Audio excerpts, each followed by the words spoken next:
Hanya kau tempat ku berlindung, hanya engkau laguku dan kekuatanku. Izinkanlah ku datang menyembah, membawa syukurku.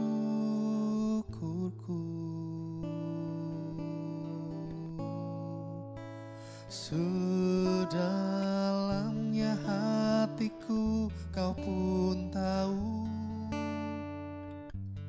dan kasih-Mu tak jauh dalam jiwaku. Di dalam kesesakan, di dalam kemenangan, ku tahu Engkau selalu bersamaku.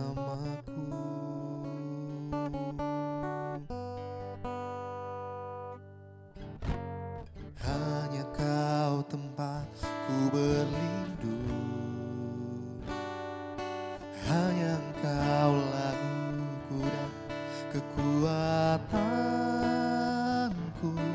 Izinkanlah ku datang menyembah, membawa syukurku.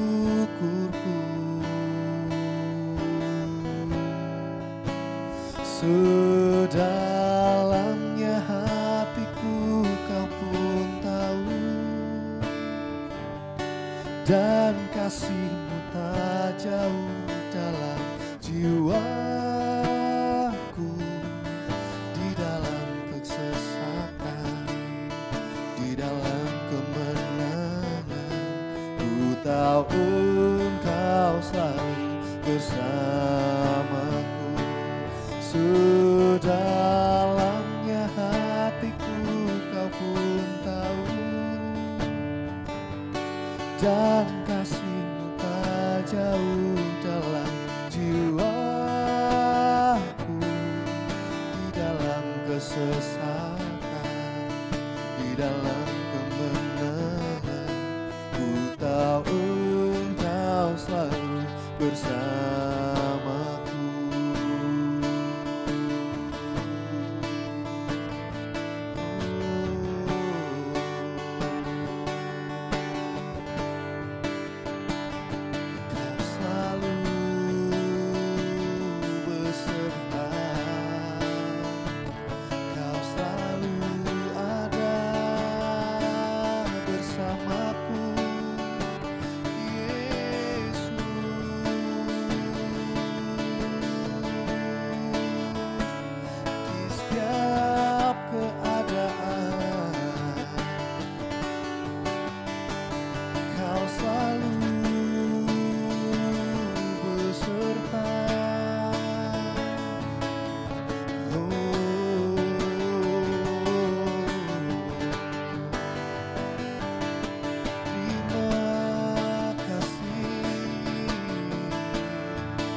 Menjagaku, menuntunku senantiasa.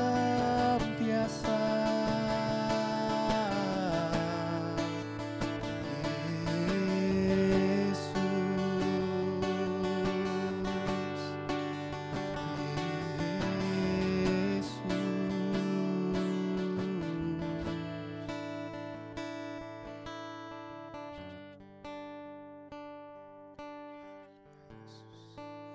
Sedalamnya hatiku kau pun tahu, dan kasih-Mu tak jauh dalam jiwaku. Di dalam kesesakan, di dalam kemenangan, ku tahu Engkau selalu bersamaku.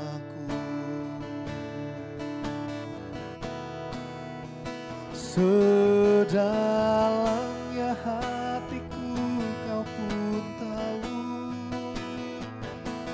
dan kasih-Mu tak jauh dalam jiwaku. Di dalam kesesakan, di dalam kemenangan, ku tahu Engkau selalu bersamaku. Di dalam kesesakan, di dalam kemenangan, ku tahu Engkau selalu bersamaku. Di dalam kesesakan, di dalam kemenangan, ku tahu Engkau selalu bersamaku.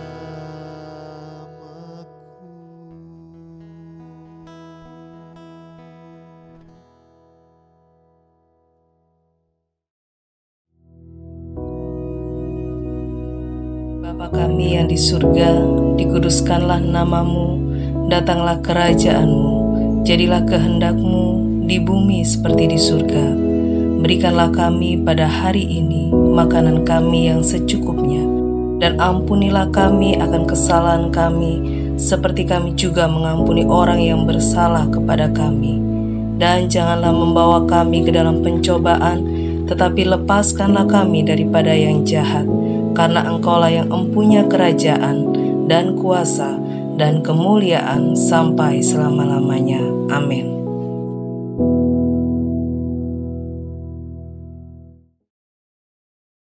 Shalom, Bapak Ibu Saudara yang kami kasihi dalam nama Tuhan Yesus Kristus. Mari di pagi hari ini kita akan sama-sama belajar tentang firman Tuhan. Sebelum kita melakukan segala aktivitas kita, mari kita akan sama-sama membaca dalam firman-Nya, yaitu dalam Ulangan pasal yang ke-11. Kita baca ayat 8 sampai ayat yang ke-16. Saya akan bacakan, saudara-saudara bisa mengikutinya.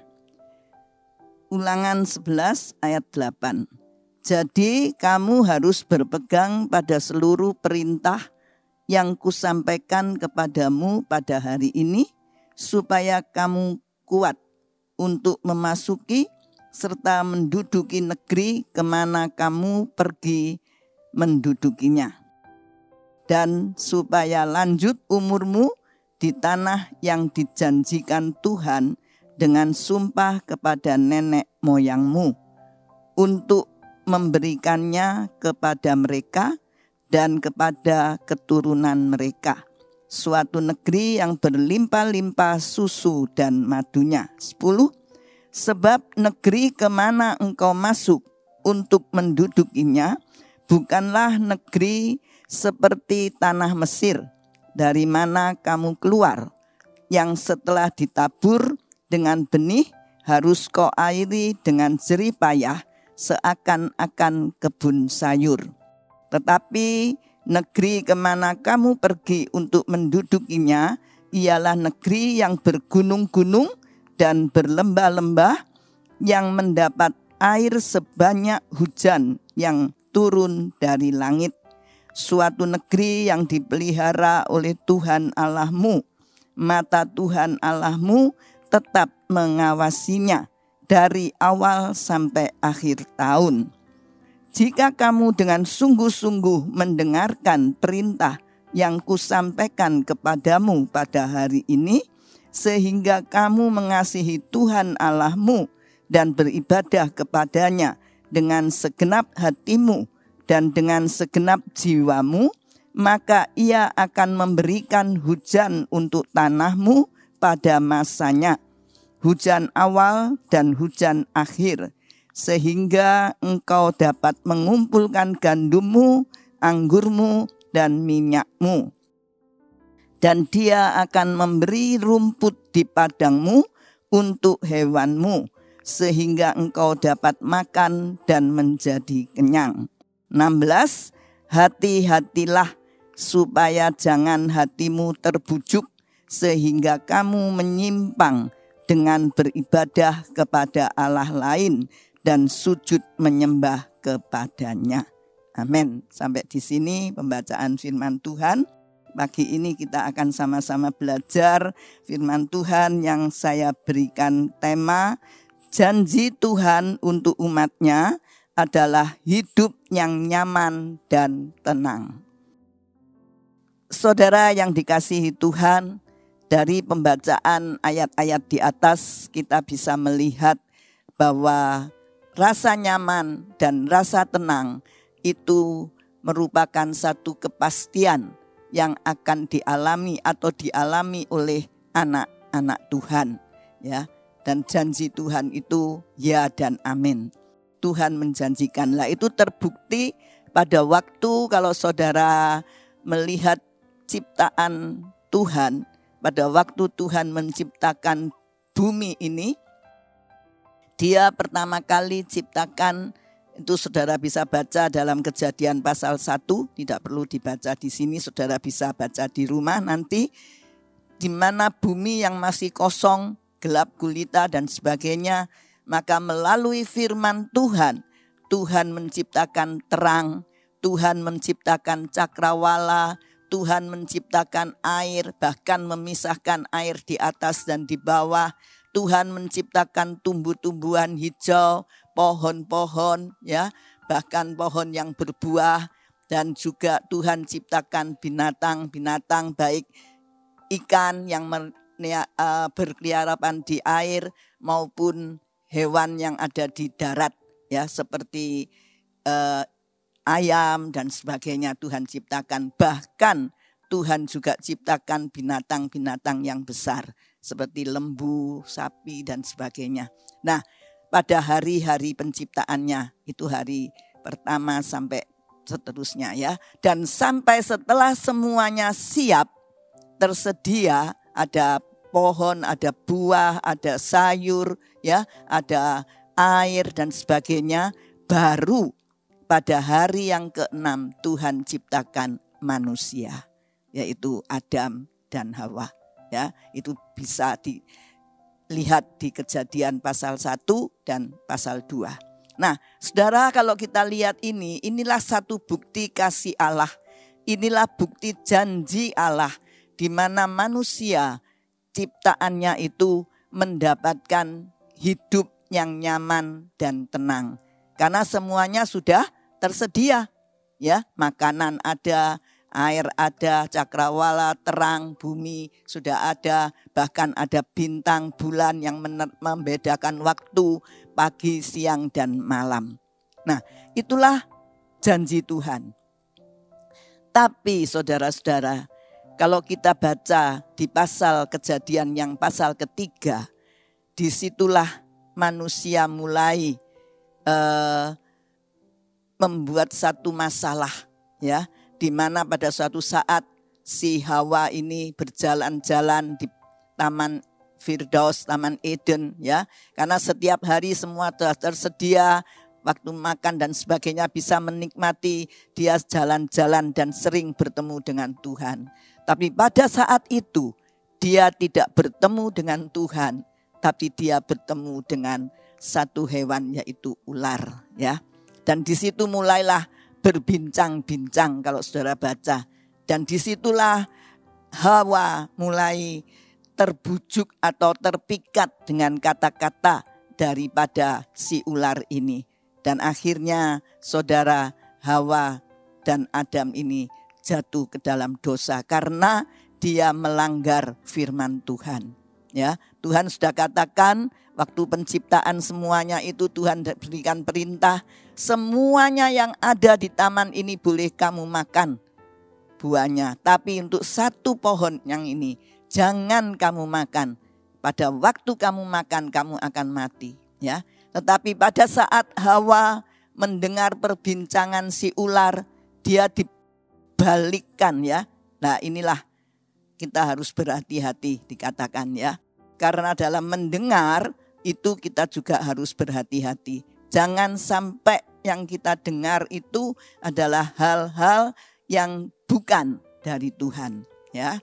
Dan disitulah Hawa mulai terpikat dan dia makan buah itu dan dia jatuh dalam dosa sehingga dia harus keluar dari Taman Eden. Dan tanah pun dikutuk oleh Tuhan karena dosa daripada Adam dan Hawa. Sehingga kalau saudara baca dalam Kejadian pasal 3, di situ keadaan manusia menjadi menderita. Harus bekerja dulu, bekerja keras dengan berpeluh, baru dia bisa menikmati makanannya. Baru dia bisa hidup dengan tenang. Dia mulai punya rasa khawatir. Aduh, besok apa yang harus dikerjakan, apa yang harus dimakan. Ya, dia mulai ada rasa khawatir, dia mulai ada rasa mungkin kecewa. Loh, Tuhan janjinya semuanya boleh dimakan, ya, tapi sekarang kok aku harus kerja keras, padahal dulu sudah disediakan oleh Tuhan. Nah, dari hal inilah maka manusia mulai hidupnya tidak nyaman dan kadang tidak tenang, ya, bahkan mengalami penderitaan. Tapi yang menyebabkan adalah salah manusia itu sendiri. Saudara, kalau kita lihat janji Tuhan adalah ya dan amin. Dan janji Tuhan itu tidak akan berubah dulu, sekarang, dan selama-lamanya. Tuhan tetap menjanjikan barang siapa yang hidup di dalam Yesus Kristus, dia mempunyai rasa nyaman dan rasa tenang. Ya, saudara bisa baca ayatnya itu banyak, ya, di Mazmur 62, hanya dekat Allah saja aku tenang, ya. Dan kalau saudara baca di dalam Injil Yohanes 10 ayat 10 bagian B, aku datang untuk memberikan hidup yang berkelimpahan. Nah, itu janji Tuhan dan itu sudah digenapi. Kalau berapa hari yang lalu kita tahu kita memperingati kematian dan kebangkitan Tuhan. Kenapa Tuhan harus mati? Karena upah dosa adalah maut. Karena manusia yang sudah berdosa dan dia harus mengalami penderitaan. Tetapi karena Allah sangat mengasihi manusia dan janji Tuhan itu tidak akan diingkari, maka dia utus anaknya, yaitu Yesus Kristus. Dia harus datang ke dunia untuk menebus dosa umat manusia.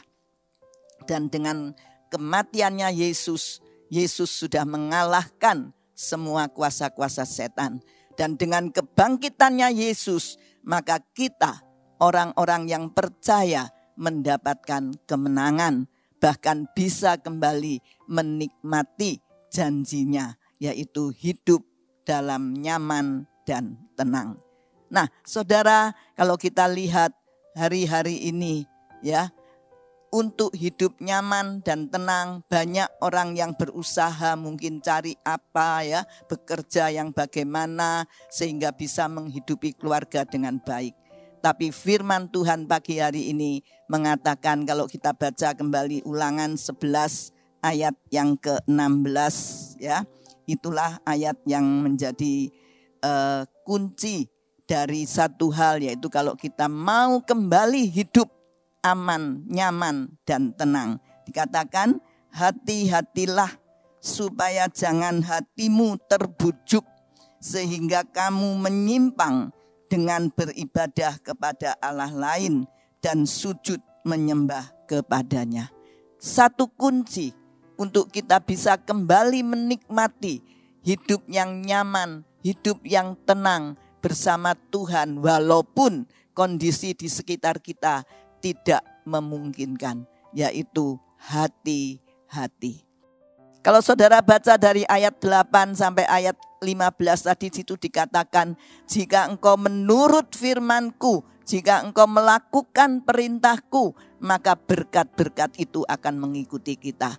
Ya, di mana kita diberkati anggur, gandum, ya, bahkan diberikan air yang baik untuk mengairi ladang kita, bahkan hewan kita pun, artinya pekerjaan kita pun diberkati dengan rumput yang hijau, tempat pekerjaan yang baik. Tapi satu kuncinya adalah kita harus berhati-hati. Jangan sampai hati kita ini terbujuk. Terbujuk ini bisa berbicara terseret, ya, mendengar berita yang lain-lain, terseret ikut cara mereka atau ikut tata cara mereka, adat mereka dan sebagainya. Nah, menyembah kepada Allah lain, ini yang paling tidak disukai oleh Tuhan, ya. Kita harus menyembah hanya kepada Tuhan saja, Allah yang Maha Besar. Nah, saudara, kita harus berhati-hati dalam beberapa hal, ya. Kalau kita lihat, yaitu kita berhati-hati dalam memutuskan segala sesuatu. Dalam keputusan, dalam kita memberikan keputusan, kita berhati-hati. Karena kita tidak tahu apa yang akan terjadi di hari esok. Nah, sebab itu kita harus tetap berharap dan bersandar penuh kepada Tuhan, sehingga kita bisa memutuskan, makanya satu putusan dalam menentukan pekerjaan atau menentukan apa yang harus kita lakukan, apa yang kita kerjakan supaya berhasil, itu kita perlu pimpinan Tuhan, pimpinan Roh Kudus. Nah, sebab itu Tuhan Yesus tidak secara kebetulan kalau memberikan tema pada kita tahun ini, yaitu fullness of the Spirit, yaitu hidup penuh dengan Roh Kudus. Karena Roh Kudus inilah yang akan bisa mengatur kehidupan kita. Roh Kudus yang akan memimpin kita dalam mencari keputusan ataupun dalam kita berbicara satu dengan yang lain. Karena hari-hari ini banyak karena hal sepele, karena pembicaraan terjadi masalah yang membuahkan pertengkaran dan sebagainya. Nah, sebab itu kita harus berhati-hati dalam mengambil keputusan, dalam berbicara, dan yang khususnya juga dalam mengelola berkat Tuhan. Saudara, Tuhan telah menyediakan berkat-Nya bagi kita.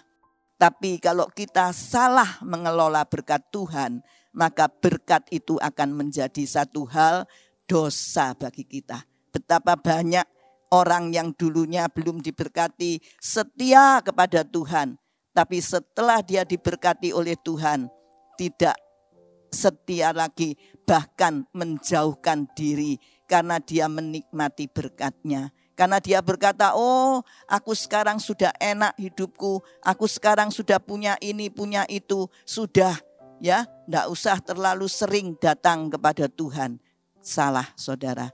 Di saat kita menikmati berkat Tuhan, mengelola berkat Tuhan, kita harus tetap mengucap syukur, kita harus tetap rendah hati, dan kita bisa menggunakan berkat itu dengan sebaik-baiknya, sesuai dengan firman Tuhan. Nah, saya percaya saudara semua pasti sudah mengerti cara mengelola berkat Tuhan sesuai dengan firman Tuhan, ya. Nah, sebab itu kalau kita diberkati, kita akan bisa mengaturnya dengan baik.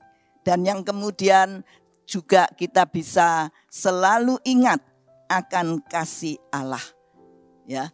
Kalau kita ada sampai saat ini dalam keadaan yang baik, dalam keadaan yang berkecukupan, ini hanya karena kasih setia Allah. Karena kasih Allah yang luar biasa yang sudah menolong kita. Sebab itu kita tetap harus bersyukur dan bersukacita di dalam Tuhan.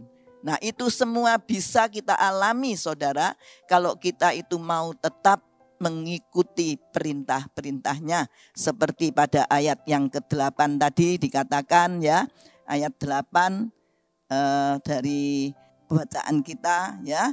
Jadi kamu harus berpegang pada seluruh perintah yang kusampaikan kepadamu pada hari ini, supaya kamu kuat untuk memasuki serta menduduki negeri kemana kamu pergi mendudukinya. Nah, jadi kita yang terutama harus berpegang pada perintah Tuhan. Artinya kita taat akan perintah Tuhan dan melaksanakannya, melakukannya. Maka kalau itu ada dalam hidup kita bersama dengan Roh Kudus yang memimpin kita, maka kita pasti bisa mengatasi semuanya dan kita tetap bisa merasakan rasa nyaman, rasa tenang dalam hidup ini dan selalu bersyukur, menikmati kasih-Nya, dan kita bisa selalu memuji dan memuliakan nama Tuhan, ya. Puji Tuhan, biarlah kiranya melalui firman Tuhan pagi hari ini kita semuanya boleh mendapatkan berkat. Mungkin saudara ada yang masih dalam menghadapi masalah, tantangan dan sebagainya. Jangan berkecil hati, karena janji Allah adalah janji yang murni. Dan janji itu pasti digenapi asal kita datang dan bersembah sujud, tetap mengandalkan Tuhan, tetap taat dan setia kepadanya. Tuhan Yesus memberkati, mari kita berdoa. Bapa, kami naikkan doa syukur kepadamu. Kalau pagi ini kami boleh menikmati firman-Mu, men-sharekan firman-Mu. Dan biarlah Roh Kudus Engkau akan menolong setiap kami, setiap saudara-saudara kami yang mendengarkan. Dan biar melalui pimpinan Roh Kudus kami semua boleh mendapatkan berkat yang daripada-Mu. Terima kasih Tuhan, terima kasih sepanjang hari ini Engkau pimpin kami dan kami mau sambut berkat yang daripada-Mu karena firman-Mu mengatakan Tuhan memberkatimu, Tuhan melindungimu, Tuhan menyinarkan wajah-Nya kepadamu, memberikan Engkau kasih karunia. Tuhan menghadapkan wajah-Nya kepadamu, memberikan engkau damai sejahtera. Dalam nama Tuhan Yesus. Haleluya. Amin. Tuhan memberkati.